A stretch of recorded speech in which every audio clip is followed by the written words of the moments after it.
Nous sommes ici sur l'hippodrome de Chantilly, l'un des plus beaux de France, mais aussi l'un dont l'histoire est la plus riche. C'est ici que, depuis 1833, lorsque des gentlemen, avec les princes d'Orléans, se sont élancés depuis les écuries vers la forêt et ont testé la souplesse et la qualité du sol, que des courses sont organisées avec une grande régularité.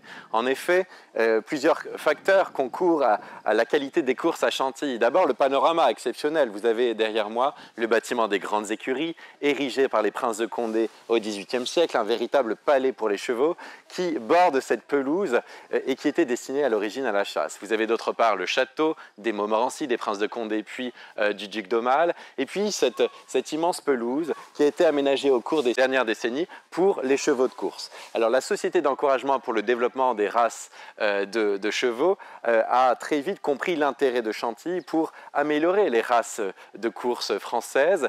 Des courses sont organisées ici, et notamment depuis 1836, le prix du Jockey Club.